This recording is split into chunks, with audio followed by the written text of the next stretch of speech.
Hello friends, mayam boygi channel da taram na oksari do ngasi aina nammi ba video se egi 100 subscriber gi nungai ba phung dok pagi do mayam na khambi ba yai ko 100 subscriber ka tang shu bada nungai ba phung do iga ina do mayam egi tamakti 100 subscriber se no da lisinga chap manai badi mi samagi nusiba phang ba si ju alai ban te ko mayam ado ai subscribe to bagi tama ai nusi bagi tama ai subscriber singbu aina haninga letana thagat pa phungdok sari ai bu asmana shum nusi view support to view mayam ngasi de aina si semjari singje aina loina semjaba ngaktani do sida leira mayam bread custard pudding si joina semjabani ado sidana leira chowmin egg chowmin desidana leire kili chana nukemitegi kili chana desidana leire bora kili chana kangoduni ko ma'am desidana leire mimi sinju haiba hitabasi first time and try to jabani mimi sinju je desidana leire mimi sinju adai sidana cold drinks leire ma'am to ibuji ina nukeni buju kaujarage law khamrani aigi chan biju camera gi asum side te lei ko de isan pidi kai ne mag yaw si ai jate koi moi ani ga tawna chamina rage adam ji hawraji edu ai gi 100 subscriber gi shubagi harau ba phong do koi nai cake pi taw jatre adu ai isana semja ba ai pudding je si wona kaksare ge ko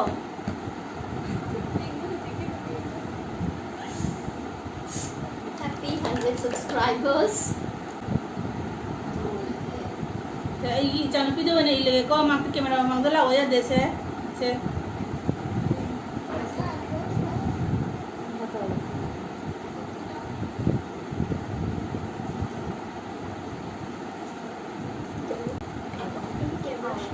ina no pia to mi di mak chu ikai na masak su utlu ya de mak su side to na pham gre how to video de ko how chan thong ai chan thala jari they how singway to ji chowmin ga kili chana kangau ga adu di bora ga ade si mimi sinju ji ga cha re ko ma'am ai gi jamna pamjaba dish na tane cha doi ji hoji chowmin gi wali thang de kili chana ga mimi sinju ji ga di mai tai na jamna pamjaba dish ni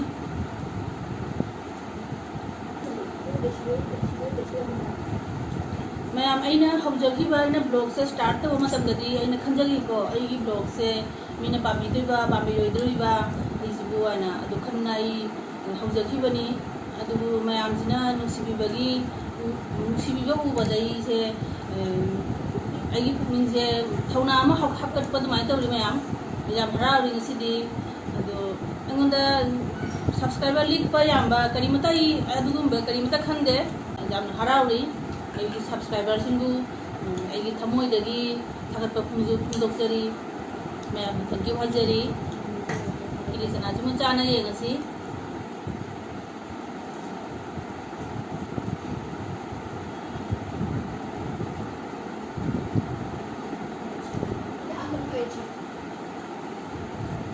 मिमी सिंजु जी first time मैंने charge charge मिमी सिंजु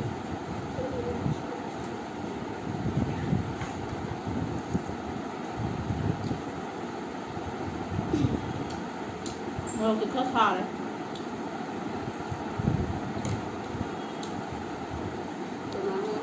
अभी किली चना नौ बच्चीजु mission जो है ना fast item का दौड़ी था मैं ये मुकिंग आउजी अदो मी तो पमी की ब्लॉग सिंह ये ना देख तब जबनी आई मिशन जो आमनी हाउदे हाउरे मोर कितना सारे मैं मरम अमा जुले आइना आई चैनल जे हांग बगी वीडियो से बगी जो अखोई मणिपुर दा लेबा इचिनाउसिंगना त्रिपुरागा सुंसम समनादबा इचिनाउसिंगजु लई मणिपुर दा अदु मोइना दे मोइगी वाखन दे अखोइसे मयांग लमदा लेबनी अखोइसे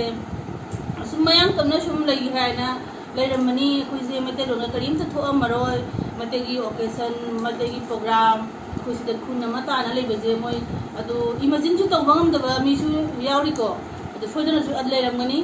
अदु सिंदुगी वाखन नु जु आइना खरा होंगनिंग बाय तारे अखोइसे सिदा kaya ay tare jumlay sanamahi latana ako'y sumitay fijet setana mitay lon-lon na loy na lay ni ko ado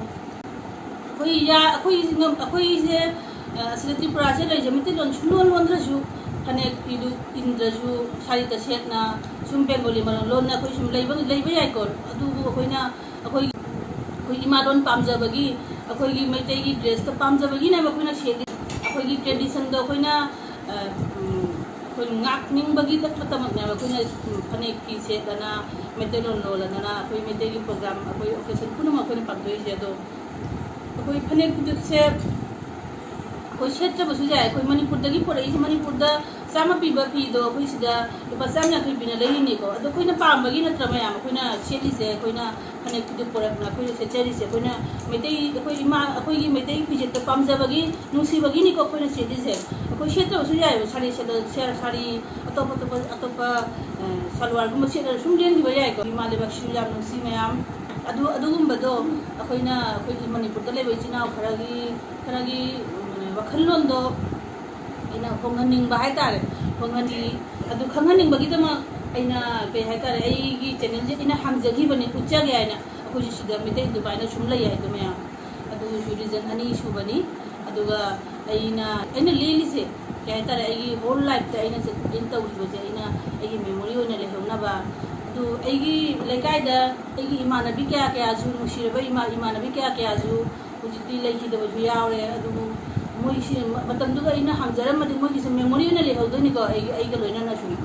adu mu wakhanlum do launa ina hamjaba ai tare mayam asini ai gi channel hang bagi madam mayam chi se ina gi husband ja honing ambani adu ai gi husband issue office tagi halatri adu na yahon badi ngamjadre adu ai gi nungai bagi nungai ba pung do pagi matang sida maksu yahon ni ko adu ma ki sano pudi khai ina aiga loina na video se mujhe ina ma kuya hon di yaw de hon ning mani kuya hon madi ngam jadre mathan ta ba ma da yaw la na ma am sa bani na masi jam sa bani olang man na ya si bet pudin sem baju kadim tai si bini kadim tai video ka ta ho da ma am yo si bini pambi ga di habi ro mathan na ta sem ga ai uchara ke ma am da agi picture quality se kya mong chade habdi kya clear wo di haita do matung da si do ya si improve to na ba try to jara ke mayam do han bani na hidda na samjha mani kana mayam na pi bata re ai youtube ki maram da channel ki maram da karim ta knowledge ta na ai kumja samjha barate ko mayam asum samjha ning ba yam na hidde hajada ba hidda na samjha bani kan bi yo mayam tap na di improve tap jara ke ngang baju camera mangda ngang baju ju ai kaya ai jadri adu asisu tap na improve tap jara ke ko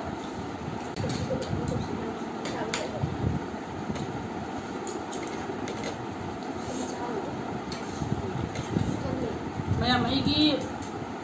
aina samjari ba video jiga ai ashoiba ai alanba kaya yarum bazai ko adu ai ashoiba di sumayam na sum takpirau alan bu sum habirau adu ai mayam na haide ga ai ashoiba da khangba ngamoiba adu ai ashoiba do mayam na sum khangan biyo ai na kai da soiri kana kai da lali hai do ai yoi bani la da badi yaroi ko do sodan la lam gani do soya gang do alan ba kya do mayam na khangan biyo ai sum adu sem dok chana bagi sa ai ashoiba do sem dok bagi ai try da je mayam habira u ai na kai da soi ai na kai da lali kai da na ashoiba kya lai habira ko mayam ai kari to chawje ba lai roi ai nuai ta bu lai roi adu ai ashoiba do ina sem dok chara gani ai na mamang da tung da tai su improve to do do na ai ashoiba do sum mayam habira u soi da na channel la lai ba subscriber sina puna ma ai di family oina oire buji aduna mayam na habire ko da takpire ko da ai kari to chawje ba lai roi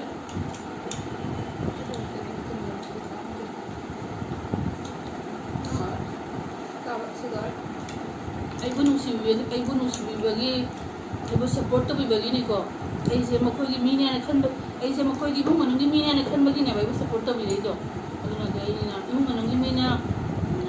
ꯇꯥꯛꯄꯤꯕꯗ ꯍꯥꯏꯕꯤꯕꯗ ꯁꯥꯎꯅꯤꯡꯉꯥꯏ ꯀꯔꯤꯝꯇ ꯂꯩꯔꯣꯏ ꯑꯗꯨꯅ ꯑꯩꯕꯨ ꯍꯥꯏꯕꯤꯔꯛꯎ ꯑꯩꯒꯤ ꯑꯊꯨꯕꯗꯁꯨ ꯌꯦꯡꯍꯟꯕꯤꯔꯛꯎ